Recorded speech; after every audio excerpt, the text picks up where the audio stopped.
Okay, so Cluster is a collective of mostly architects and artists. We were established in 2011, and my co-founder is an Egyptian architect and urbanist, Omar Nagati, and we thought about what was happening at that time in terms of what we were calling an urban revolution. And what we meant by that was that it seemed that a lot of what was underwriting this revolution was that there was unjust urban conditions, and that the urban majority rose up and they made a claim to the city. And a lot of what happened during this time, not only in Cairo but throughout large cities in Egypt, was that you saw people reclaiming public spaces through these protests. So this is a very schematic map of Cairo, just to give you a general sense. You have here basically three major trajectories of urbanization. You have the formal city, which is this orange section in the middle.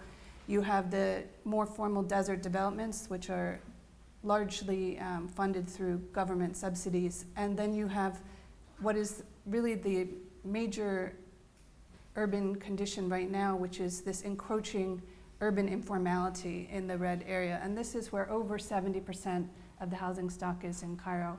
And this is being established on what is largely privately owned agricultural land. So what's happened is that since the 70s, you saw in Cairo a conversion from what had been more of a state-led government to a free market economy. And through the withdrawal of the state from providing urban services, everything from housing to transportation to health services and education, is that the vast majority of the citizens in Cairo ended up developing on their own, basically, this very dense urban condition you see on the left. So this is the majority of the urban condition in Cairo, although the image that is most often presented is more what you see on the right, this sort of Dubai on the Nile. And if you look at the protests that happened, I'm talking about here the 2011 revolution that ousted Mubarak. The majority of the protests actually originated in this informal urban conditions at the periphery of the city, and they came towards the city center. And this was also an area that had been, to some extent, felt off limits to a number of the people who had live in these margins. So during this time, we saw that the state became vulnerable, and so the citizens became rather empowered. And we, as Cluster, began to map a lot of the informal activity that we saw taking place there.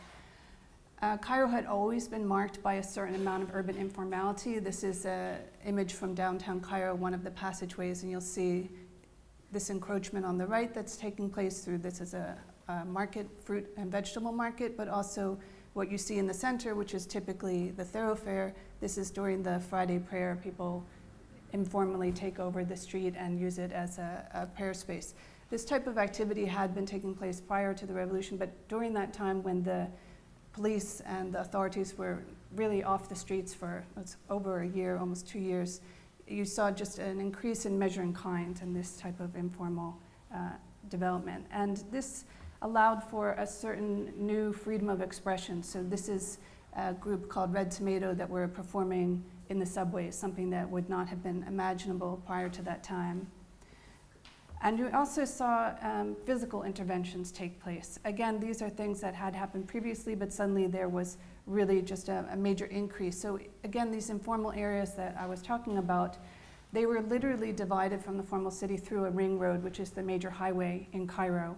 And this is a highway that was developed with the intention of creating a new limit for the city center and for to try and contain this informal urban growth. And what happened is that even though these neighborhoods are immediately adjacent to the highway, people do not have access to it. So they create these informal interventions, infrastructure interventions, actual staircases that lead over the barrier walls to the highway so that they can connect their neighborhoods to this transportation routes. So then there will be minibuses that pick up at these staircases and so forth, so that they can go to the other parts of the city where there are services and jobs and schools and so forth. One of the examples that we were studying at Cluster at this time, this was one of the more at sort of the one end of the spectrum of the urban interventions that took place. This was a community in one of the informal areas that came together and actually built on-ramps and off-ramps to the highway during the time that the police were off the streets. This is a community where a lot of these people had been actual workers on the building of the original ring road, so they already were familiar with the standards.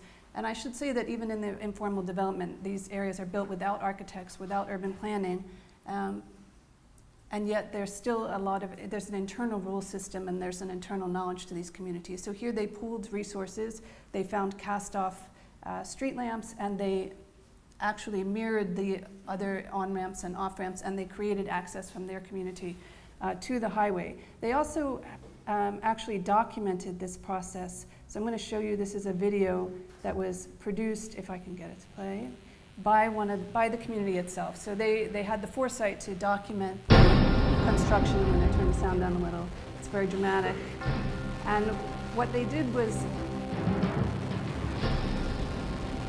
once they had completed the construction of the on-ramps, they presented this video to the Giza government and to the police, and they had the on-ramps actually integrated into the city infrastructure. So the Giza government at this time, they were in a weakened position, so they embraced this community initiative. They actually set up a traffic stop at one of these on-ramps, and the governor himself was present at the opening of the inauguration of these on-ramps and off-ramps. And so, of course, these are now a functioning part of the urban infrastructure in Cairo.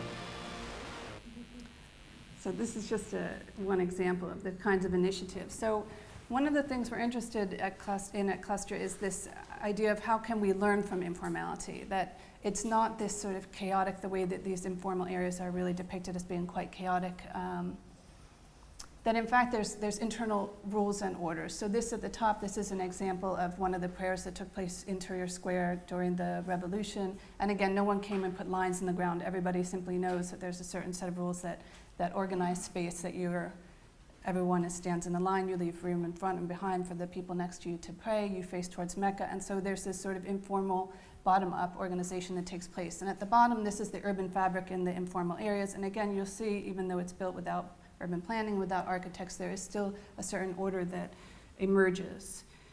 I think that I'm probably going to skip over quickly the next section, which is looking at the street vendors in downtown Cairo, but part of what we were doing when we did a lot of this documentation was we sort of anticipated at a certain time there would be a return to order, and we have now seen all of this take place. So in the case of, we have been doing a lot of documentation in downtown Cairo where we are based, looking at the street vendors as a case study, again, of who has the right to the street and what is an appropriate use.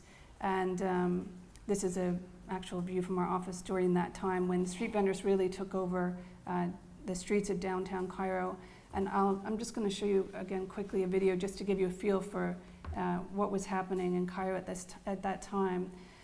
Again, this is informal urban development. This is a restaurant on the left that is serving a Ramadan iftar, breaking of the fast, and you see they just take over 4 lanes of the highway. Typically, traffic does slow at that time. In any case, most people are at a table.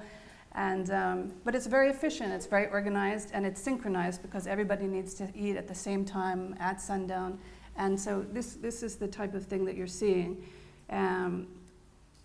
I will say that all of this has now changed. Just that same restaurant, now they are still going onto the sidewalk, but there's very clear partitions. It is now actually illegal to even park on the streets of downtown Cairo because with the new government, there is really a military regime in place, and there has been, downtown in particular, has been a target to try and sort of clean up and restore order. So a lot of these things that we have been seeing are no longer possible. It's also illegal now to protest. In any case, one of the things that we try and do at Cluster is to do a stakeholder analysis and to understand who are the different actors. So if you're asking the question, whose public space is it, it's important to think about all of the different people who are impacted. For example, when street vendors come and take over the sidewalk, on the one hand, it's something to embrace that there's this initiative, and everything taking place, but it also means in the absence of authorities, often women are harassed, the stores feel that there's unfair competition. So this is, in any case, just flipping through very quickly. There were government efforts to relocate the street vendors. There was still a sense of empowerment and ability to fight for their rights. We as cluster are working somewhere in between formal and informal, also looking at what it might be design solutions so that you can contain the footprint, so that there's less competition between the different people attempting to make use of the sidewalks. And again, what ended up happening is that the police and the military came, took over downtown Cairo for a couple of days, guns, men with masks, tear gas, and now the street vendors have been completely removed from downtown Cairo. They've been relocated to what had been a bus station. So I wanted to just have a little bit of time to talk about some of our design interventions that we've done in public space downtown. This is, again, downtown Cairo in particular was designed based on, actually Paris was one of the inspirations. So you'll see these boulevards and the squares, these sort of radial boulevards. We're interested in looking at Cairo through the back streets and the alleys. So this is a map, we've been mapping all of the downtown passages and thinking about them as an alternative network for development and as an alternative network of public spaces. They have many different origins. Some of them were designed as commercial passages. Some of them are passages through buildings or cluster buildings. They were designed this way. Some are a result of pedestrianization attempts that were done by the government in the 90s. You also will find setbacks. And we've done quite extensive mapping of these spaces in terms of their circulation proportion. That's Omar, co-founder of Cluster. And this is something that we try and work both through mapping and research, and then to try and test our ideas through design pilots. So I will flip quickly through, this is 3 years of research that we've done on the downtown passageways. We've mapped a couple hundred of them at this time, looking at the different street furniture, the informal encroachments, the formal design of them. And we also then decided to select a couple of passageways to test some of our ideas. One of the things we are looking at is the role that art and culture can play as a catalyst for urban development. So we had done an exhibition in one of the downtown passageways in the Kodak Passage, it's called. The first Kodak store in the Middle East was based there. This actually had been that store. And we took over what had been the warehouse and a couple of other spaces alongside one of these passages. They had been unutilized for over 10 years at the point that we took over these spaces for what we knew would be a temporary exhibition. We were working with Egyptian artist Hassan Khan, and we did this as part of a downtown contemporary arts festival. This is just showing some of the renovation and installation of the exhibition. And I think the important thing was that during the process itself, what had been a fairly empty and often felt unsafe passage because the streetlights don't work, this sort of thing, it became animated through, this is a sound and light installation. You can't really tell from this picture, but it actually emerges directly onto the passage itself. And we were interested in bringing this sort of street level art experience to downtown Cairo, in part because in this northern part of downtown, there actually are a number of independent art spaces, but they're all up a couple of levels from the street in what had been residential spaces. So even though there's a concentration of independent art activity, you would never know it from the street level. So that was one of the reasons that we identified this passage. This is before the opening, and this is sort of during the run of the exhibition, 5 minutes. So quickly, I'll just talk a bit more about the next phase was we went on to actually redesign the passage itself. And we did this first through a workshop with Danish and Egyptian artists and architects who had experience working in public space. This is showing where the passage is in the context of these art spaces I had described to you. And again, we tried to do stakeholder analysis, work with people in the neighborhood to try and understand what do and don't they want to see in public space. Sometimes it's something that we will work with, sometimes it's something that you really cannot address. And there really are conflicting interests in the area. So this is during the workshop itself. It was 5 days, very quick, so it was just enough time to come up with concepts. We built maquettes of the passages so they could go in and talk to the community about their ideas.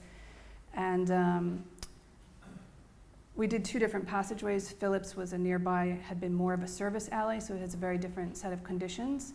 And we came up with, basically, there were 2 winning concepts. So in Phillips, it was the idea of the light oasis, how to bring more light what had been an unsafe space, and also to draw more attention to the activities within the passage. This was a marquee that we had designed and implemented. We also created a screening space, and we worked with a local independent film center, Cinematech, to do film screenings in the space. This is in the Kodak passage. The winning concept was the green oasis, so how to sort of build on what was one of the appealing things about these passages, that they are off from the street grid, so they tend to be more shaded, more quiet. They also allow for a more diverse mix of activities. So this is working with native plants to create a sort of pedestrian park. This is the many different agencies we had to work with to implement something in public space.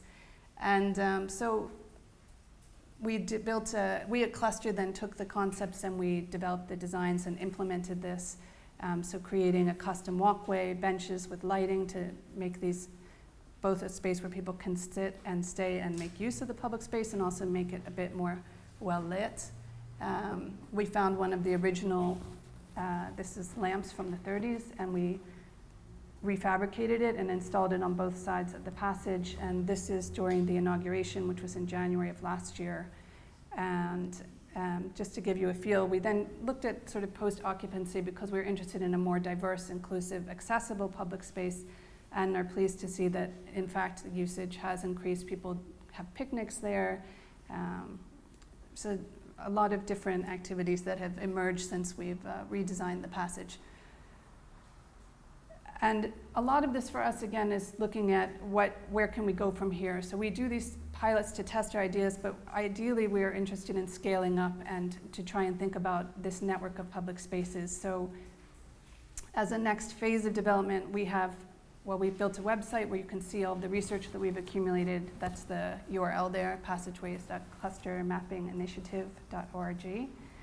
And it has a lot of the different analysis that we've done. It also includes interviews with local stakeholders and quite a lot of information we've collected over the years, including the morphology and the genealogy of the passages. I'm not going to go into all of this, but I encourage you to look at the website. We did a guidebook that's a walking tour through the passages to try and make this more accessible to the lay users.